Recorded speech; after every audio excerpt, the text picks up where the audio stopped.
दोस्तों, चल रही है राजस्थान की आर्थिक समीक्षा और लास्ट जो अपन ने वीडियो देखा था वो था आपका शिक्षा की योजनाओं का ओवरव्यू। हम अभी तक क्या डिस्कस कर चुके हैं इस सीरीज़ के अंदर। तो ये आपकी 350 पन्नों की आर्थिक समीक्षा है जिसे अपन लाइन टू लाइन कवर कर रहे हैं, क्योंकि सवाल इसी में से ही आएगा और कहीं नहीं आएगा। इकोनॉमी और ज्योग्राफी के ज़्यादातर क्वेश्चन आपके इसी से ही बनेंगे। हम अभी तक इस चीज़ के ऊपर डिस्कशन कर रहे हैं, साक्षात्कार, आर्थिक और सारांश। तो इस सारांश के अंदर अलग अलग टॉपिक अपने को दे रखे हैं।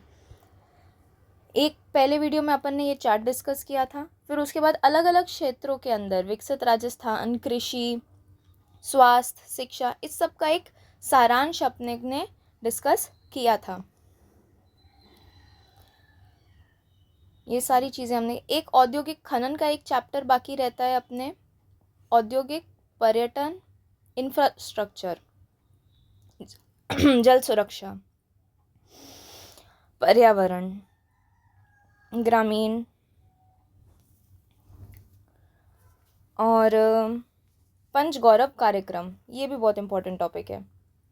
इस सब के बाद ये आ जाता है ODOP, one district one product policy का। इतना सब कर लेंगे अपन, तब जाके अपन अपना नेक्स्ट मेन चैप्टर जो है वो कृषि उत्पादन स्टार्ट कर सकते हैं।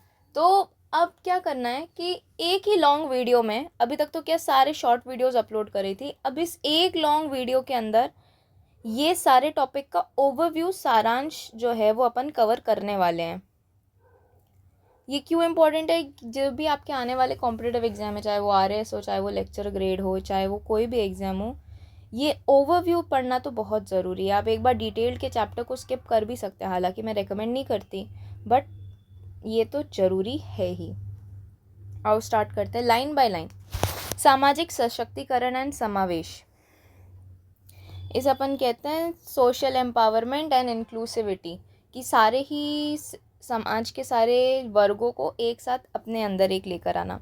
राज्य का दृष्टिकोण है कि आर्थिक प्रगति के साथ मानव पूंजी का विकास, सामाजिक सुरक्षा का विस्तार और आवश्यक सेवाओं तक समान पहुंच सुनिश्चित की जाए, ताकि विकास के लाभ समाज के सभी वर्गों के तक विकास का लाभ पहुंच सके। इस परिप्रेक्ष्य में राजस्थान ने जीवन चक्र आधारित सामाजिक विकास का ढांचा सुदृढ़ किया है, जिसके अंतर्गत शिक्षा, स्वास्थ्य, पोषण, आजीविका संवर्धन एवं सामाजिक संरक्षण के क्षेत्रों में समन्वित प्रयासों के माध्यम से विभिन्न स्तरों पर विद्यमान कर्मचारियों का समाधान किया गया है। संस्थागत अभिसरण, सामुदायिक सहभागिता तथा जन आधार और प्रत्यक्ष लाभ हस्तांतरण जैसे डिजिटल गवर्नेंस प्लेटफॉर्म के प्रभावी उपयोग से सामाजिक क्षेत्र की योजनाओं में पारदर्शिता, दक्षता एवं अंतिम छोर तक सेवा प्रदायगी में उल्लेखनीय सुधार हुआ है, जिससे समावेश में वृद्धि हुई है तथा ग्रामीण एवं शहरी एवं आदिवासी क्षेत्रों में योजनाओं का क्रियान्वयन सुदृढ़ हुआ है। महिला सशक्तिकरण समावेश विकास का एक प्रमुख आधार बना हुआ है। शिक्षा, कौशल, उद्यमिता, आजीविका सहायता, सुरक्षा तथा वित्तीय सशक्तिकरण से संबंधित प्रयासों ने महिलाओं की आर्थिक भागीदारी को प्रोत्साहित किया है और पारिवारिक आय सुरक्षा सुदृढ़ हुई है। लाडो प्रोत्साहन योजना बालिका जन्म को प्रोत्साहन देते हुए समवर्गीय विकास को सुनिश्चित करने हेतु क्रियान्वित की जा रही है। यह योजना लैंगिक भेदभाव की रोकथाम, शिक्षा एवं स्वास्थ्य स्तर में सुधार, मातृ शिशु मृत्यु दर में कमी तथा बाल विवाह जैसे कुप्रथाओं के उन्मूलन की दिशा में सार्थक प्रयास करती है। योजनाओं के अंतर्गत प्रत्येक बालिका को 7 निर्धारित चरणों में 1.5 लाख रुपए की वित्तीय सहायता दी जाती है। तो पहला क्या? लाडो प्रोत्साहन योजना किसके लिए है? महिलाओं की कुप्रथा को रोकने और उनके उत्थान के लिए। कितनी सहायता? 1.5 लाख की सहायता। कितनी किश्तों में जारी की जाती है? 7 किश्तों में जारी की जाती है। वर्ष 2025-26 दिसंबर तक के दौरान 3.27 लाख बालिकाएं लाभान्वित हुई हैं, जिन पे 217,000 करोड़ जो है वो व्यय किया जा चुका है। अगली योजना, महत्वपूर्ण योजना, एकीकृत बाल विकास योजना के माध्यम से राज्य द्वारा आंगनबाड़ी नेटवर्क के जरिए पूरक पोषण एवं पूर्व प्राथमिक शिक्षा एवं स्वास्थ्य सेवाओं की सेवा प्रदायगी सुनिश्चित की जा रही है। वर्ष 25-26 के दौरान 27.64 लाख बच्चों पे 2.89 लाख गर्भवती महिलाओं तथा 2.8 लाख धात्री महिलाओं का पोषण सहायता दी गई। राज्य में राष्ट्रीय खाद्य सुरक्षा अधिनियम के अंतर्गत लाभार्थियों को अधिकतम सीमा 4.5 करोड़ निर्धारित की गई है, जिसके विरुद्ध 1 दिसंबर 2025 तक 4.38 के लाभार्थी लाभान्वित हो चुके हैं। वर्ष 25-26 के दौरान प्रधानमंत्री गरीब कल्याण अन्न योजना के अंतर्गत 8.5 लाख मेट्रिक टन गेहूं और मेट्रिक टन गेहूं उपलब्ध कराया जा चुका है। दिव्यांगजनों को समान अवसर उपलब्ध कराने के उद्देश्य से राज्य द्वारा दिव्यांग व्यक्तियों के लिए समान अवसर नीति 2025 लागू की गई है। मोस्ट इम्पोर्टेंट सवाल कि दिव्यांग व्यक्तियों के लिए समान अवसर नीति राजस्थान में कब से लागू की गई?